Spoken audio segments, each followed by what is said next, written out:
Allard's neighborhood. Small town feel with big time ideas. After all, you are entitled to Brad's opinion. Here's your host, Brad Allard. Well, we have another wonderful week ahead of us here in Burleson with the weather. It looks pretty good. Today I have Charles Hudgens, who's running for school board in Joshua, place 5. Is that right? Yes, sir. Okay. I just got to get it together. And we're going to talk about Joshua in particular, but also some of the stuff going on in the state and how that will affect Joshua ISD. And a lot of people who are new to the community don't realize that Joshua ISD encompasses three of the areas, or 3 of the schools of Burleson, city of Burleson. And so some of our growth issues affect Joshua ISD, and that's kind of a weird situation. You know, when I moved here a long time ago, I thought, wait a minute, I thought this is Joshua. No, it's Burleson. Whoa, is it Burleson? No, this is Joshua. And, or no, it's Cleveland School District, but it's in Joshua, and that kind of thing. Said somebody didn't get on the same page of the hymnal when they were drawing these districts, right? No, they did not. It's very confusing when you look at on the map sometimes. Yeah, and you go out there around 917, you have no idea which school district you're in half the time, or what community's out there. So anyway, we're going to talk about all these things. We're going to talk about why he's running for the school board. That's a good question. I'm sure you've been asked more than once. Just a couple, yes. Yeah, well, because it isn't like they throw a parade for you. When you're on the school board, you get to hear a lot of people's opinions. Yes, sir. Yeah, but here you're entitled to mine. So like it says so right there. Yes, okay, let's talk about the sponsors make all this possible. Thank you to Otto at Our Place. I bet you've been to Our Place because there's 2 or 3 of them now. There's one in Cleveland. You work in Cleveland, right? Yes, sir. Where do you work at? 4-Star Hose and Supply. So you probably have been there. I've been that one and the one in Burleson quite a bit. Yeah, a lot of people have. It's a good place to do business. It's a good place to have a nice quiet lunch or breakfast. Great breakfast. Yeah, it really is. And also Gina's Pizza. How long have you been in this Joshua area? In the area, probably almost 20. I lived in the Joshua ISD boundaries for about 17. Okay. The Gina's Pizza has been around since the early 70s, and Otto took it over and vamped it up a bit, and it's very nice. And if you like not just quality pizza, but also good atmosphere and whatnot, it's a great place to go watch a ball game, have pizza, have a beer. It's all good to go. Also, thank you to our friends at OPRO Roofing, John Williams, 817-734-2756. You probably know this group because they've been around for a while, and they're a Burleson group. I've used them a couple times. Have you now? Yes, sir. I guess if you used them twice, you must have been happy. Yes, sir. The first time, She had a little roof problem, huh? Oh, yeah. I've been in the same place for the whole 17 years. Yeah. Well, John has been really, really busy because even if a lot of Burleson was spared a couple of weeks ago, a lot of North Dallas area was not. From all the hail, and so he's been very busy. I saw him last Wednesday, and so give him a holler at 817-734-2756, and they'll come check your roof out, and they'll tell you the truth. You need a new roof, you don't need a new roof. You need a few shingles, you don't need a few shingles. He's not there to upsell you. So 817-734-2756. Also, my friend Jeff Kelly over at the Wethington Agency, he's been buying and selling. He does a lot of business in Joshua. We talked about a month ago, and he says that the 2 biggest growth areas really is that area between Joshua and Burleson, and so who knows which town it's in, and Godly, and which y'all, come right up next to as well. Is any Joshua territory in Godly ISD or Godly vice versa?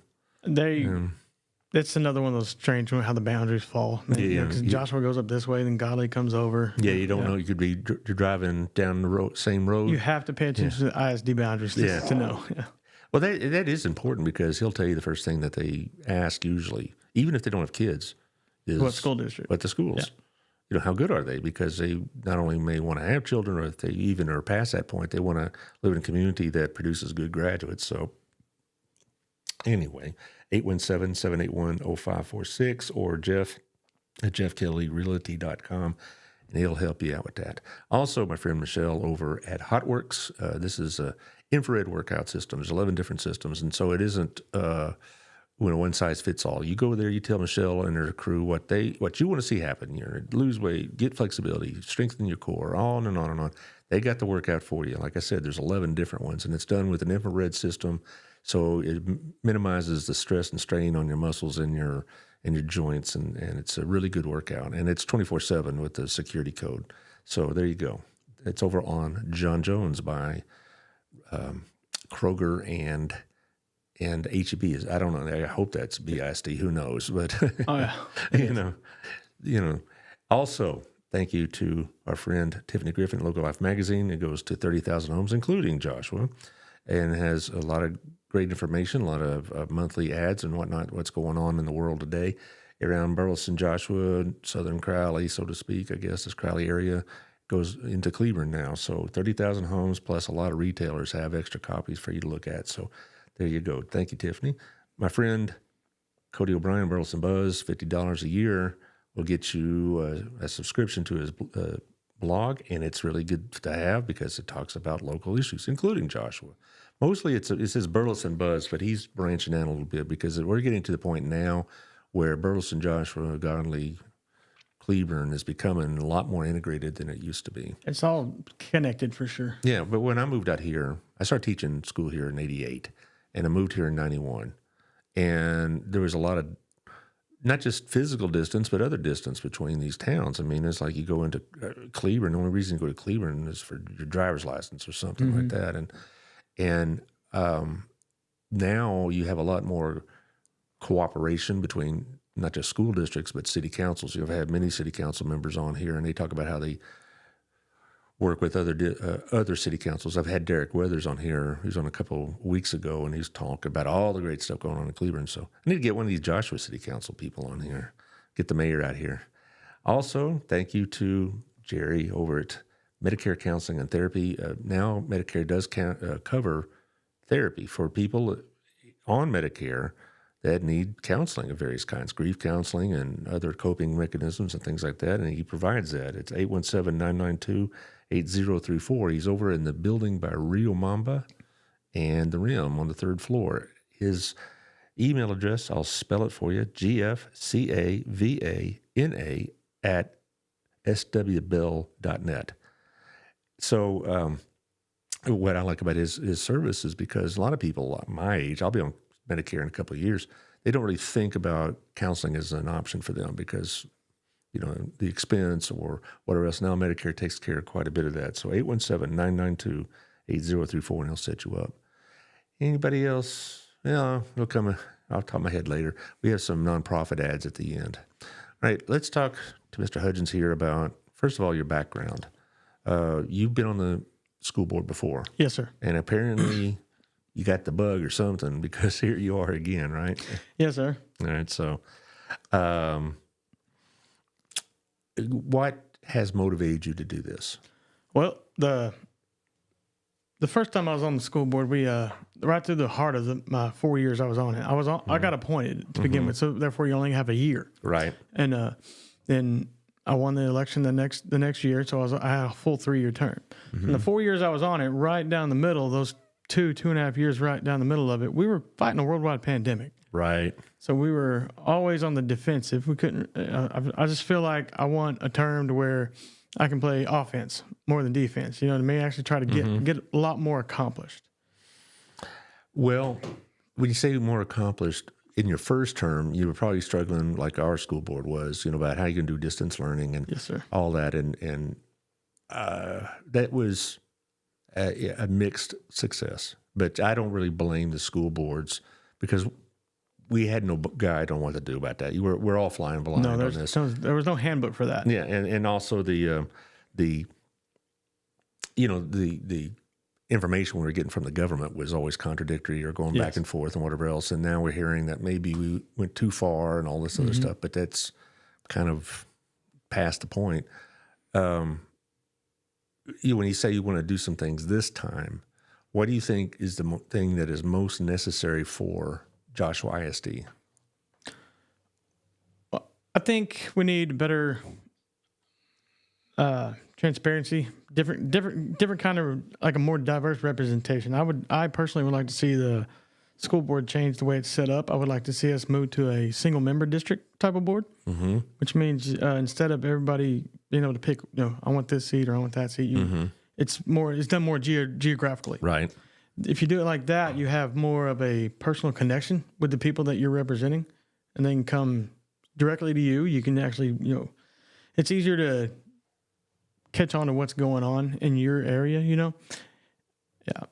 Well, Burleson does, at large, and Cleburne. I don't know about their school. I know their city does single member districts, and I would imagine their schools do too. But I'm not sure about that.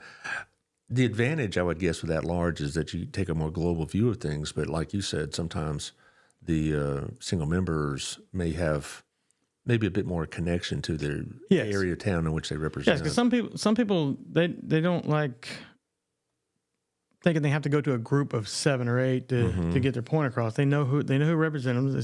They can just walk up to them and talk to just one person and know that that person is going to represent them, and move it forward. And then if you look, like if you brought up a map of Joshua ISD school, the boundary lines, there's the whole west side. There's nobody right now on the school board from that whole area, and that's not anybody's fault. It's just that there's a whole different kind of demographic that's not on there at the moment. Right. You know what I mean? Therefore, some people don't feel comfortable or going to expressing their concerns. You know what I mean? Well, I've heard that about Burleson ISD, that the people that represent the school board, which I should say I'm friends with all of them. I'm known all of them for a long time. I have a lot of not just affection but regard for them. Yeah. So I'm not talking about a problem for us in Burleson, but I have heard that people that we ought to diversify and have it regionally. I could see it both ways. Yeah. All right, because having that connection to a part of the town and they have certain concerns that may not be concerns in other areas of town. I could see that. I could also see the fact that you get situations like in Fort Worth, where or Dallas, where they do single member, and Fort Worth is notorious for being very territorial. If that district area gets something, by gosh, then this one should get one too. Yeah, I understand that could be a con of it. Yes. Yeah, and that's what happens in Fort Worth. I mean, there's one. I don't know if she's still on the board, but it was one school board member that was just if her district didn't get it, then yours is not going to get it either. Yeah. And like I said, I don't know if she's still on the board. I don't follow it that closely, but this is what I read in the Star Telegram. And I mean, but I don't honestly in Burleson and Joshua, I don't see that happening as such because we're not Fort Worth as wide and big as they are with all the diverse interests. We're still fairly small town atmosphere. Is Joshua big enough to be single member? I mean, now the last bond passed, we're going to have 6 elementary schools. Yeah. So I mean, it's the landmass wise, it's pretty large. Okay. Yeah, the town itself is not. That's what a lot of people don't understand. The town is not very huge, but the actual landmass that the school district encompasses is very large. They take a huge chunk right out of the middle of Johnson County. Right. It's like BISD. It's almost 50% larger than the city itself, or I don't know what percentage. Probably bigger. A lot more than that. Yeah. It's a lot bigger and goes into Fort Worth, up into Fort Worth and Tarrant County and that kind of thing. And so I get it. As far as I know, I don't hear of any movement like that on BISD's side. But if Joshua goes that direction, there'll have to be a referendum and all this other business. Yes. And so, but as far as other changes you'd make or like to see happen, what else you think are prominent issues with JISD? Well, as far as what I would like to see, I know in the past we've had issues being brought up about bullying. Really? Yeah. Yes. I remember that. And I would like to see, and not just at Joshua, but I can't control what happens at the state level myself, but locally, I would like to see like something else happen when it comes to that. Like, I don't know, like mainly, I know the state has a guideline on what can and can't be considered bullying. If it's not considered bullying, we need something in place that will help deter this kid from acting like that again, even though it wasn't considered bullying. You know what I mean? I think we need to crack down and make it stricter. We need stricter policies and maybe a little stricter punishments to help ensure that these kids know that they can't do this anymore, even though it wasn't considered bullying. Right. You need to have like a amped up version almost of the policy. Yes. I spent 27 years with BISD, and the attitude towards bullying and things of that nature changed quite a bit because what was seen back in the maybe early 90s is just kids being knuckleheads, we find out more and more how much damage it actually causes in the long term. And so I know that BISD went through a program for trying to do it, but they, not to get too national about it or political about it, but the national government in many cases undermined our efforts because they were always trying to impose some sort of equity situation, and and it made it very difficult to impose discipline in the schools because you always had that to be considered about what kind of ramifications will this action have that I'm taking as a teacher or as an administrator? Yeah. And fortunately, I think we're going back on the other direction and taking it on a case-by-case basis as opposed to some,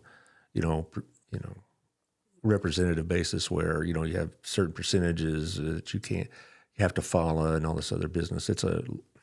I've talked about it before on the show, but basically the short answer is that it used to be if you'd have your demographics, and if one set of group within that demographic range was seen to be having the discipline applied more often than not, and then more than other groups, then it could be a civil rights violation. Yes. And you had to live through that too. Now it's not quite so much, and it could be considered individually, as it should be. But I do remember, now that you brought up the bullying aspect, I do remember an episode from about 3 or 4 years ago, and it made the news, national news. What would you say you want to increase or expand the policies on bullying? What would you consider to be an example of that, an expansion? Oh, I don't know about any real examples, but like, I know it's come across before when I was there previously, but this didn't meet the criteria for bullying. But I think we should, if a kid's not, if one kid is scared to come to school, that's one too many. Even if we considered it bullying or not, we need to do something to make sure that kid does not feel like that ever again. You know what I mean? So I mean, if it means getting stricter punishments, then we need to look at it. Yeah. I do know there's a bill that's been considered in the House. I don't know if it's been passed yet, but it would increase the school's ability to impose some sort of stricter discipline code. Yes. And I'm in favor of it, really. I read through it. I read the synopsis of it in the Dallas paper, and for the most part, I'm for it because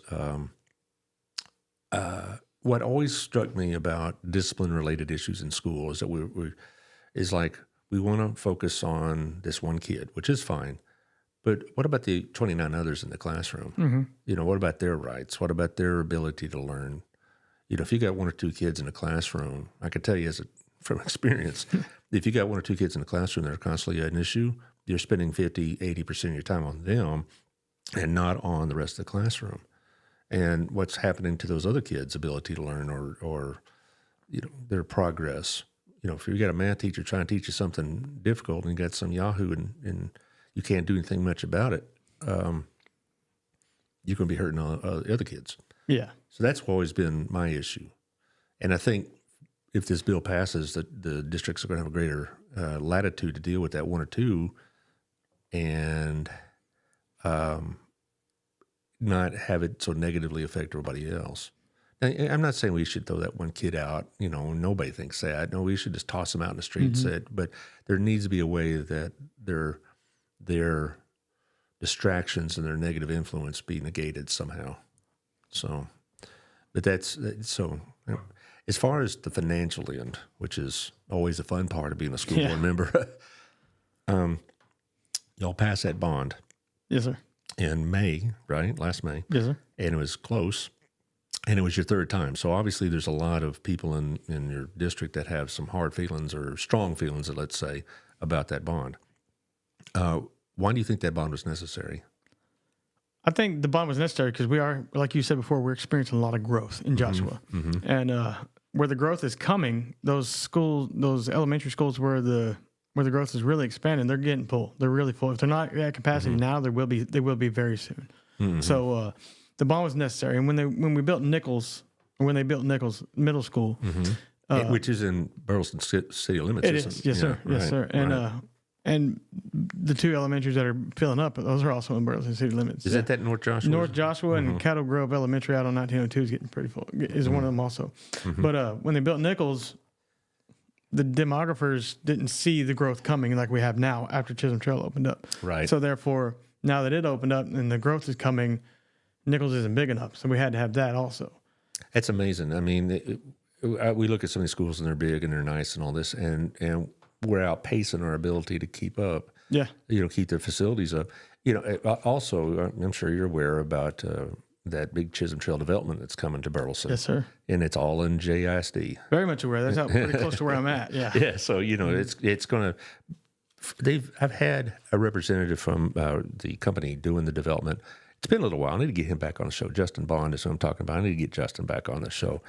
And anyway, that's going to bring like 3,000 homes, I believe. It's massive. Yeah. And even if not all of them have school-age kids, if they have, let's say they're just on an average one per home, that's a lot of kids. Yes, sir. Yeah. And so this bond it was going to build 2 more elementaries, right? One more? Okay. One more. Yes. Okay. It's going to be built probably near Chisholm, I wouldn't doubt. It's the last I'd heard, it's still going to be built back behind that the QT there on 174.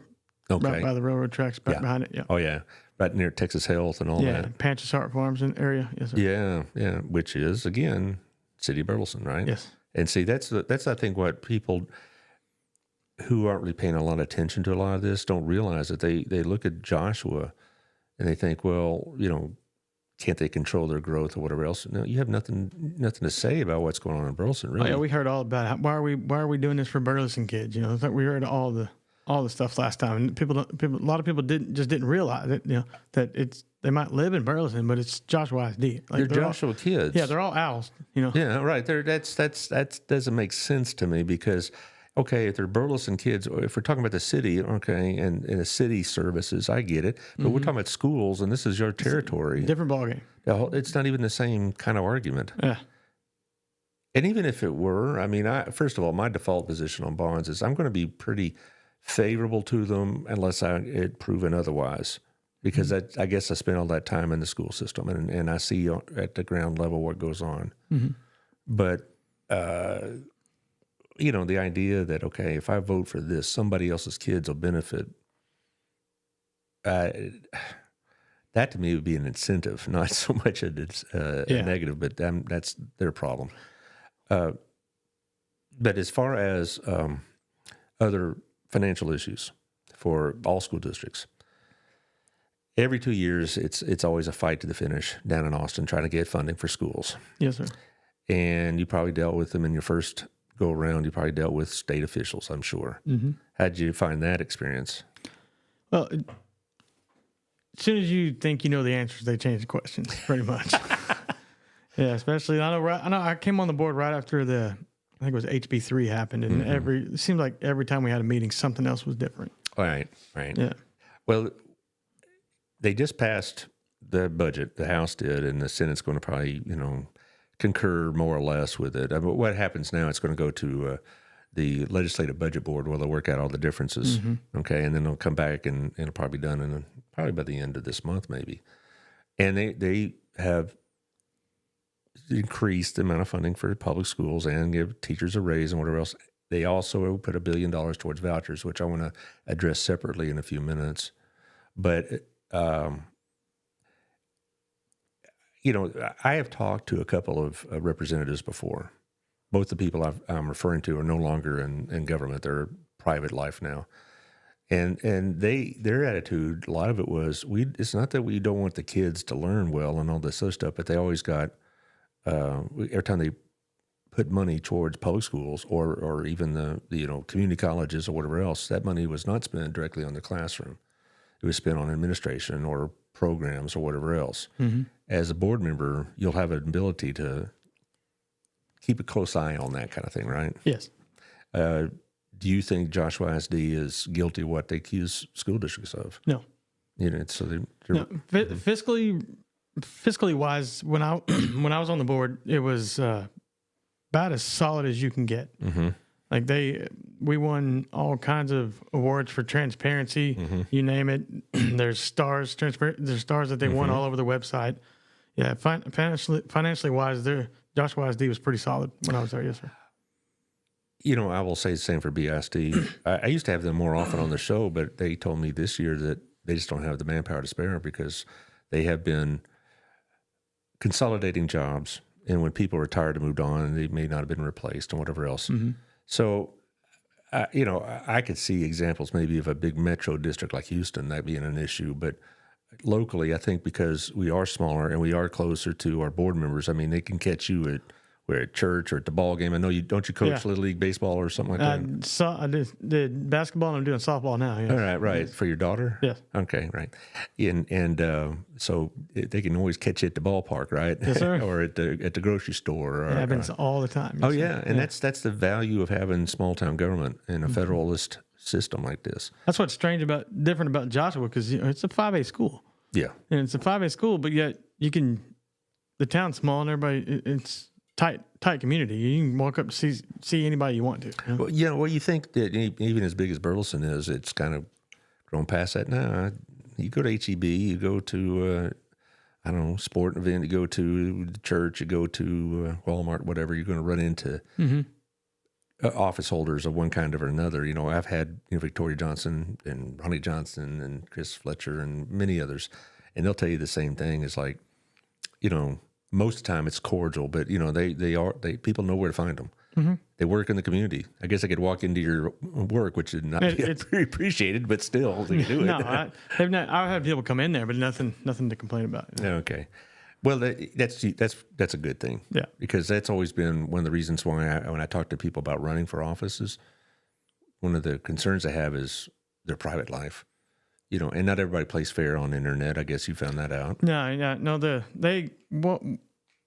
People can get pretty rude on the keyboard. Yes, but as far as in real life, I've seen a lot of the people that had not agreed with me all the time, and I've seen them in person, and everybody was cordial and being nice. But I've never had anybody who would just walk up to me and start complaining. No, I've had stories from some of my guests that say, well, they walk up complaining, but they're not hostile. Yeah. Okay. They'll complain about the roads, or they'll complain about some program at some school, but they're not abusive. Most people save that for the keyboard warrior stuff, and they're guys that hang out in their mom's basement or something like that. I don't know, but so you're not going in there thinking that you're going to have to cut a lot of programs or scale back the staff or anything like that. Absolutely not. Okay. What would you like to see them expand to then? The new part of the last bond was expanding the CTE program, and that is going to happen. And I can't wait for that to happen, because when I was off the board, I was probably off 6 months, and I had this bright idea. Actually, I got it from Burleson. I went over here and watched it, and we came over here and I watched them. They have the esports tournament, the program they have here. I went to the board and approached them about it. It kind of felt strange standing in the podium and staring at the board members. But I approached them about starting one up in Joshua, because my belief there is, not every kid is going to be your quarterback or your basketball player, or even be able to play the drum in a band. But there are other kids out there who that's where they would excel. Then that is where they would learn how they would have the spotlight on them when they normally wouldn't. You know what I mean? So I firmly believe in finding something for every kid. And if esports is the way to do it, I'm down for it. And you can actually win scholarships for that nowadays. Yeah, it's surprising. I did not know that. I've had Randy Wilsey here on a couple of times from BISD's CT program, and it's astounding to me really how much is expanded. With its own facility now.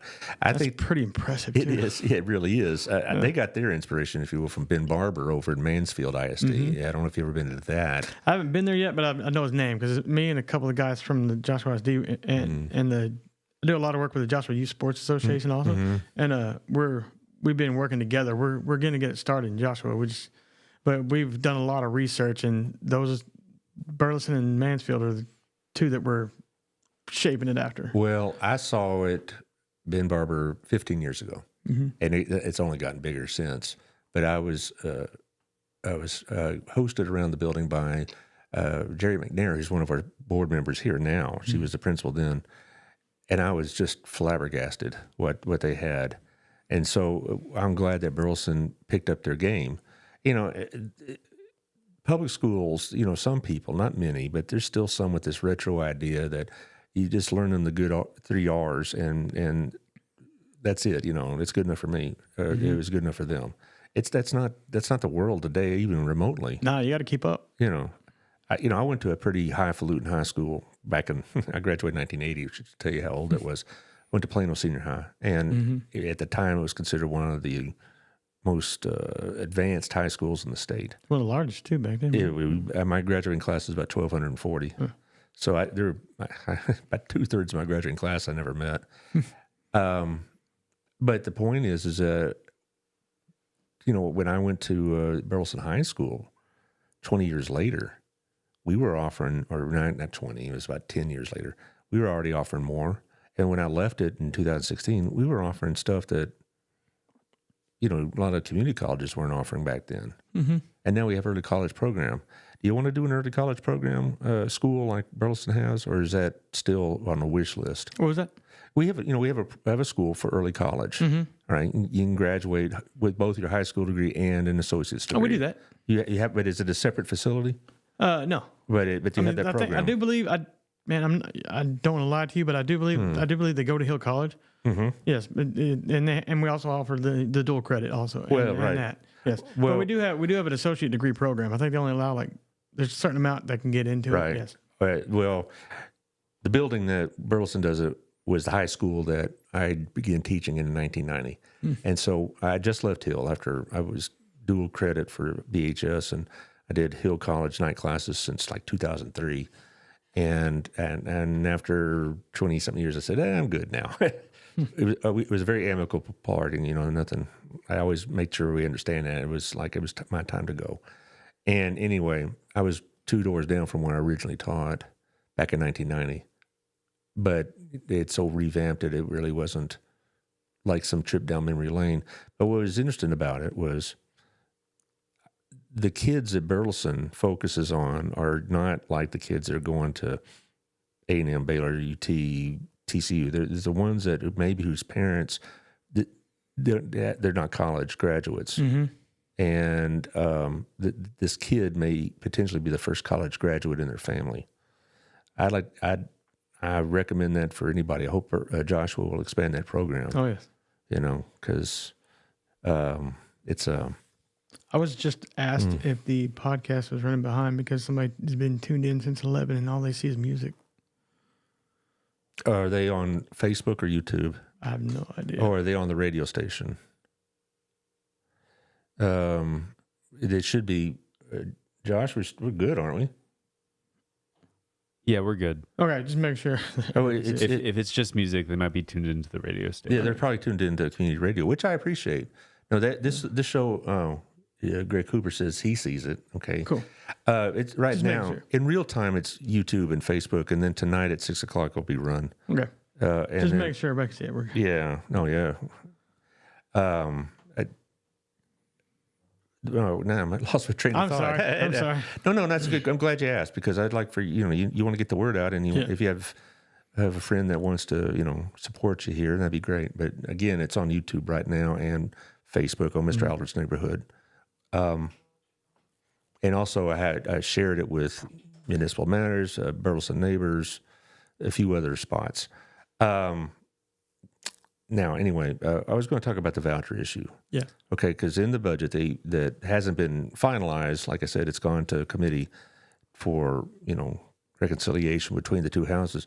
But there's $1 billion for school vouchers. What is your gut feeling about school vouchers? And that is a touchy subject. Yes, I know. Well, you're going to be asked more than once. And I guarantee you Mr. Cooper will be asking about it. You're on his show later today, right? Yes, sir. Okay, good. Well, what time? We're meeting to go over everything about 1 o'clock. Okay. All right. Yes, sir. We all tune in Texas Transparency Project Yes, sir. because Greg really knows his stuff. I hope you're prepared. He is. He's a very smart man. Yes, sir. Man, when it comes to vouchers, I'm one of the guys, I don't think we're getting the whole story on it. You know what I mean? it's being pushed way too hard to be as simple as what everybody thinks it is. Well, here's the thing about it, though. I mean, in Joshua, as far as I know, there is a Joshua Christian Academy. Yes, sir. But it's not a. Is it a K through 12 school? I'm not. But it's not. It's not very big. It's not big. No. No. And so anybody that goes to private school in Joshua does it probably in Fort Worth. Fort Worth. I think there's one here in there. Like in Burleson was Holy Cross. Yes. I mean, and Crowley in there, like was it Nazarene? Is that Crowley or Burleson? I have no idea. It's around here somewhere. Yeah, there's a Nazarene school. Mr. Cooper says SB 2 has passed out of the Senate and House committee. HB 3 has been shelved for now. SB 2 passed out of the House committee. These are all related to the voucher issues and whatnot. And if that doesn't get passed by the end of the session, you can count on special sessions. But the thing about the voucher is I look at the voucher system like, is that really necessary in a system like Joshua? Because Joshua is a very good school district. They're ranked highly. They have very good teachers. I've met many of them over the years. I have, had cross training with them, if you will. I knew the teacher over there that did their AP history, things of that nature. And I always, when I moved here in 1991 permanently, Joshua was seen as just a country district. Now it's a suburban district of high quality. And I just think, well, is a voucher really necessary? And who is it going to help? Is it going to help the middle-class Joshua kid, or is it going to help the Joshua kid that's going to Trinity Valley or Country Day? Yeah. I'm not really certain on that one. I mean, there's always going to be somebody who wants to put their kid in private school. Right.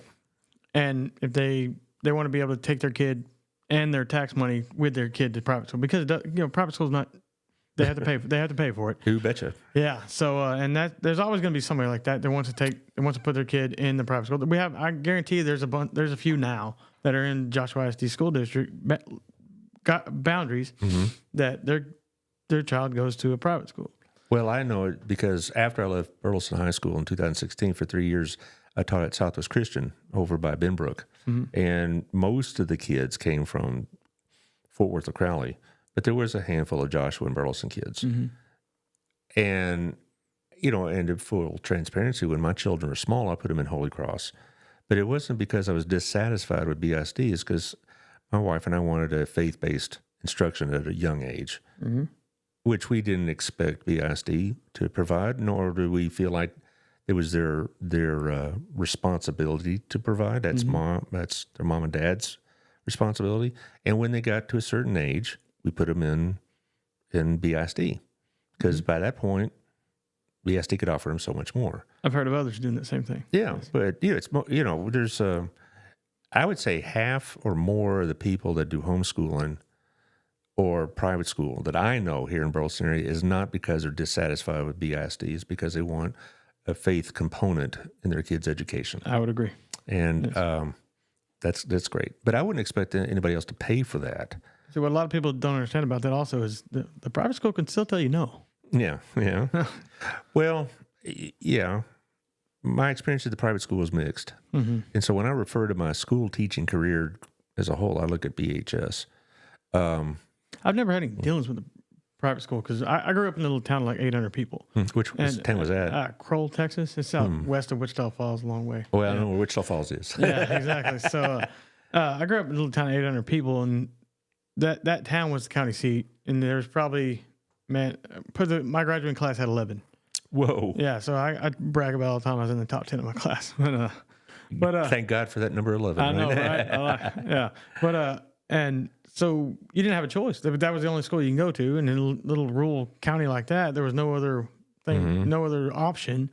So I was raised up in the public schools. My kids have always been in the public schools, so I don't have any opinion on private schools and their education or nothing like that. Well, my opinion is there's a lot of good ones and there's some that aren't so good. Okay, the one Southwest Christian was very good. The Nazarene school here is very good. I don't have much connection, but I know a couple people have been there and they're happy with it. Holy Cross was great for my kids, but again, it wasn't because I lived in a district in which I was dissatisfied with the schools. It was because, again, I wanted them to have some sort of faith component in their education. And not the only, but the biggest advantages that private schools had, when my comparison was they had smaller classes, and they probably had a better grip on certain discipline issues, but they also had the same issues BISD had or Joshua ISD had. And that's, how shall I frankly put it, the management wasn't always on the same page, and the teachers were excellent at Southwest Christian, but some other parts weren't so hot. And then you also had the stereotypical entitled kid and all this other stuff, which but see, in BHS, I had some kids I had to kind of knock heads with, and so that's just the nature of education. Yes. Now they'll tell you that the money that is going to vouchers is not going to affect public school funding, and if the budget that they are passed is passed, there will be an increase in public school funding, and the public school teachers will get a raise and all this other business. My concern is when times get tough, which one's going to get cut first? Yeah. The voucher program because is supported by people with a lot more political connections, or it will be the public schools. Mm-hmm. And I've talked about this with Mr. Cooper quite a bit, and my concern also is who is it going to benefit the most? Is it going to benefit the middle class family or the lower middle class family on Fort Worth ISD, or is it going to benefit the kids I taught at Southwest Christian who somebody in their life, mom, dad, grandma, had the wherewithal to send them there? Yeah. So, yeah. There's you never know, because there's also going to be from what I've read, there's going to be a strict guidelines you have to pass to even be considered for it. Today. Yeah, really, today, yes. Today, and that's it. I mean, if they passed it and it stayed that way in perpetuity, okay. It's not great, but it's not going to stay that way. You're going to get more and more people wanting a piece of that action, and then the standards or whatever requirements will be changed. And what happens when the state's going to include raises for all the teachers? What happens when they got to cut that funding? You can't take the money back from the teachers. The school's on the hook for it then. Yeah, and but the thing about it is, when they say they give raises to teachers, what in some cases what they've done is raised the required minimum that the district pays, and usually districts and they get the money for that, and then they just tack it on to. I don't know any school district that pays the minimum because they wouldn't be able to attract They wouldn't anybody. be able to keep teachers. No. Yeah. And Joshua actually is probably the best paying district in the county. Yes, sir. They're pretty decent.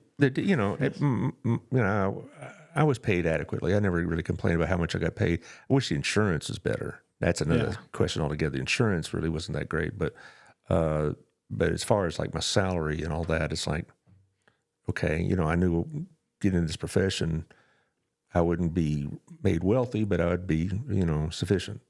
And Burleson was.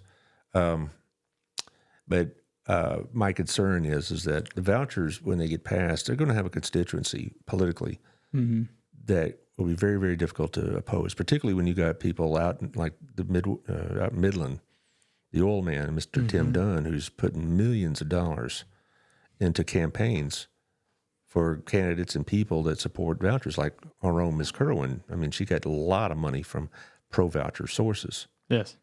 And she's an advocate for vouchers. And so I just don't. That's my feeling about it, is that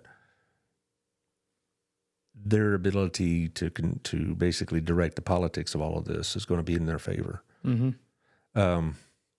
Now, there's several bills out there. Mr. Cooper will tell you he'll know more about it than I do by a lot. But one of the problems they also had, the state was wanted to put requirements in, like standardized testing and all this other business, which I hate standardized testing. Same. Yeah. Because, as a board member, how, schools are ranked. Yeah. Everything is tied to that thing. And people who think, well, okay, if the schools are get a B- or C+, what's the big deal? Talk to Jeff Kelly about that. Yeah. About what the rankings mean to real estate. Yeah, real estate agents, they look for that. Especially when I was on the board, we got the A when I was there, and there was a lot of I got a lot of real estate buddies. They were waiting for that to come out. And when we got the A, that was huge for them. Oh yeah, And also Alex Phillips over in our economic development over at City Hall will tell you the businesses that are looking to move here look at the school district ratings, and so much is tied not just to the test but other factors. But it to me, that was the biggest change in my teaching career over 30 years, was when the testing came and all that was tied to statistical measurements. It wasn't enough that we were learning them good. We had to have all these other things. And if you didn't do well on one or two of these things, it would jackhammer your rating and the town would go nuts. Yep. But anyway, getting back to the vouchers, personally, I don't see it hammering Joshua, but I do see it hurting Burleson, because Burleson, being a lot bigger community, maybe thinking they have more options, and also geographically closer to Fort Worth and all that. And yes. So that'd be a real concern. What is there any other concerns about Joshua ISD that maybe are pertinent to them, not strictly related to the state but what Joshua's particular issues are? Like outside of the voucher stuff, or just anything? Yeah, anything at all outside the vouchers. Yeah, but I'm talking about the voucher's going to affect all the school districts. Yes, but what's something that's specific to Joshua that you think needs to be looked at? Man, I'll be honest with you. I absolutely love Joshua ISD. I'm not trying to get on the board to make drastic changes. I'm not coming in with an agenda or an axe to grind or something. But when it comes to stuff that I think that might need to be improved, I would lean on communication. There's got to be a way, because no matter what you do, there's always somebody who says they didn't know about it. And coming from a father of a teenage boy, you can't rely on the kids to tell you. And I know every school district has the kids that might not live with mom and dad. They might live with grandparents. So you can't rely on the social media or email for them to find out. You can't always put a flyer in somebody's. We got to find a way for everybody to find out every bit of information. That way, nobody. In a perfect world, and you can ask any of the. You can ask my softball team parents and my basketball team, but I over communicate. I don't want anybody to have to ask me a question. When I see it, if somebody has to ask me a question about something, I didn't tell them enough. You know what I mean? So I would like to see us over communicate, to give all the information out there. If a parent has to ask, or a parent comes and says, we didn't know about this, that's one too many. That's good. You said something right at the beginning of that really is important to me. That's you're not coming in here with an axe to grind. Yeah, I've seen over the years candidates to the school board coming in with an agenda, and the agenda was not necessarily for the benefit of the entire system or the entire student body, but for a select group. Yeah, or maybe they had a grievance and they wanted to, work out that grievance as a member of the school board, or they thought that the school district was, way off track on something or as a whole, and they come in and they're thinking that they're going to blow things up. Change the world. Yeah, and it doesn't work that way. No, because you're still one vote out of 7. And you also have to consider globally the whole system. Yeah. And most of the members, in my experience over the last 30 years with BISD, most of them, I think, they worked in good faith. They worked. That doesn't mean every decision they made I agree with, but I think as I got older and I got out of the system and I could look at it from a distance. I could see, okay, I could get why they may have come to that decision, but when you're in the classroom, you're all focused on room 123 and the 30 kids in front of you, and you think the people down the street are a bunch of, they can't possibly be understanding my issues here and that kind of thing. Yeah. But I think that most people who have been on the board have done so, have done what they thought best, and made good faith decisions. Some of the decisions turned out I was wrong. Some of them, and I bet some of those board members like to walk back, but that's life. I understand that. I've done the same thing. As far as communication, though, you're right. I know the people that run the communications over at BISD, and it frustrates them a little bit because they think, we're doing their best they can. We have a website, we have blast emails, we do all this other stuff, but still a lot of people really don't pay attention to that, or they don't access the website. Yeah. And then if some find out, they find out through the grapevine, they get all bent at the school system.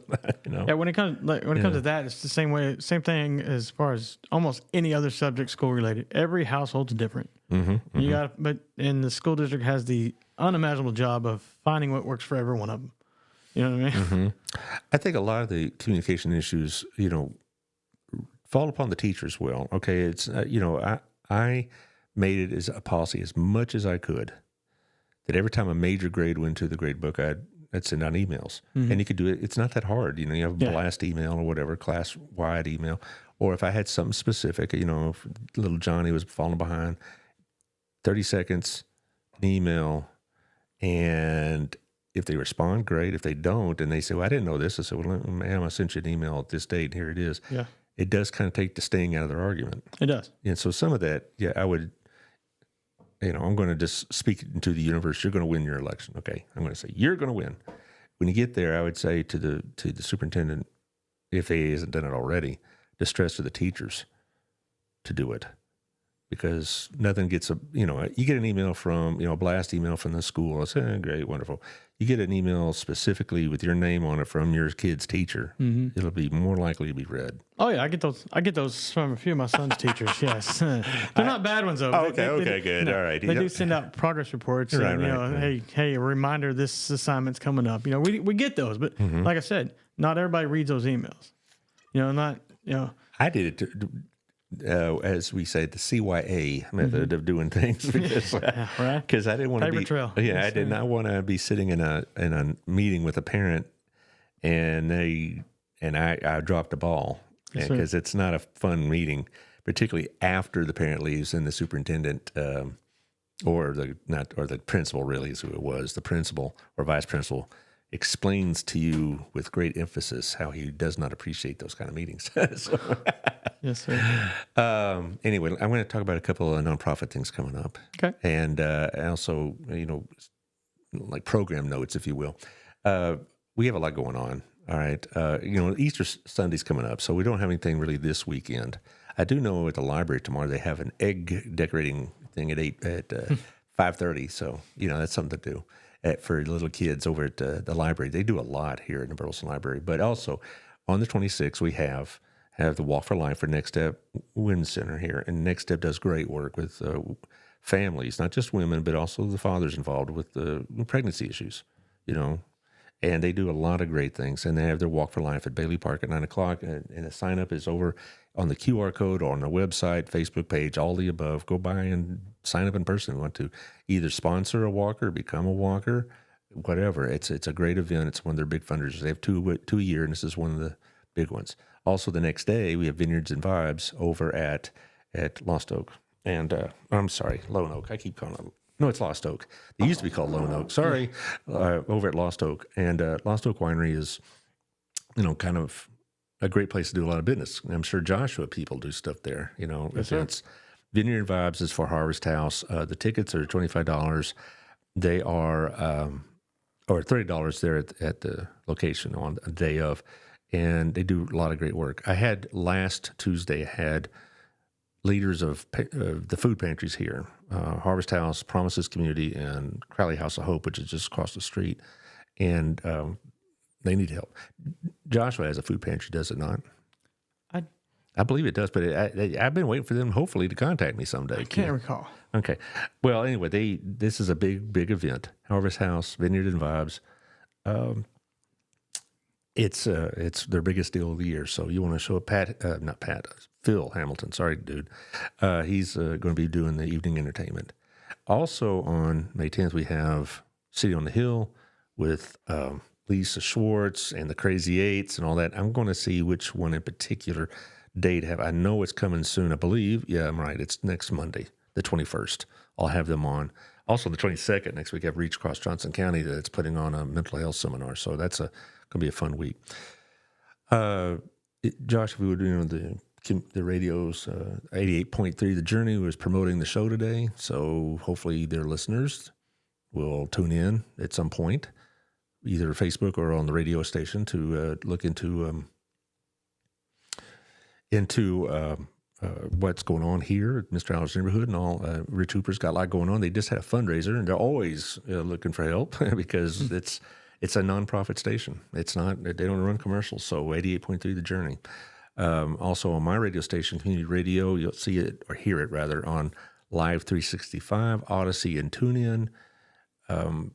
You'll be on at 6 o'clock tonight and at 1 o'clock tomorrow afternoon.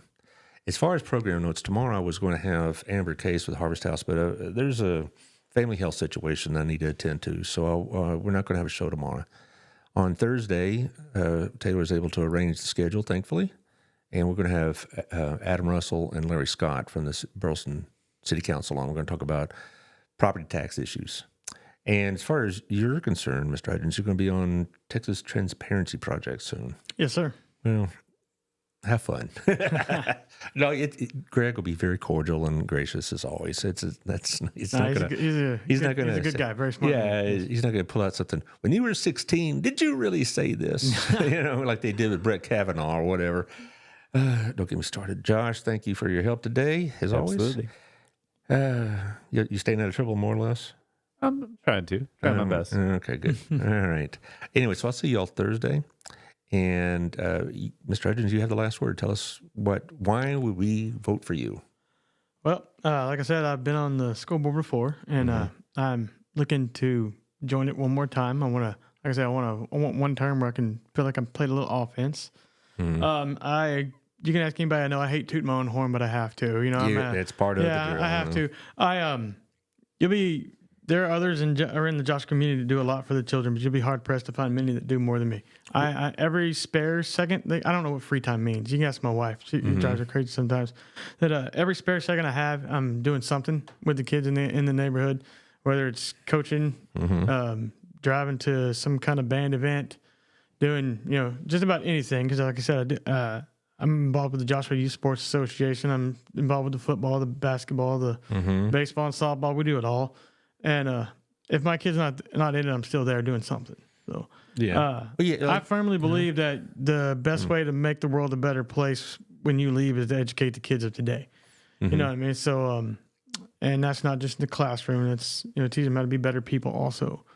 And so that's why I'm focused on the children, and I firmly believe that I am in it for the right reasons, and I would appreciate everybody's support. One advantage you didn't really stress was you have one in high school and one in elementary, so you can relate to both types of school situations. Yes, let's sir. say that's a good thing. Well, good luck to you, Mr. Hudgens. I wish you the very best. I hope you win. I'm sure your opponents are fine people. I'm not from Joshua, so I don't know who they are, but I hope you win. And hopefully, when you do win, the early election starts next week, doesn't it? Next week, yes. And actually, election day is on May 3rd. May 3rd. Early voting's at the admin office. Joshua has the admin office, and the election day polling location is the community room at the high school. Okay. And hopefully, when you get on the board, you can come back as a veteran member now, and we can do this again in a while. Yes, sir. All righty. Thank you, Mr. Hudgens. All right. Thank y'all for having me. All right. Well, we'll see y'all later, guys.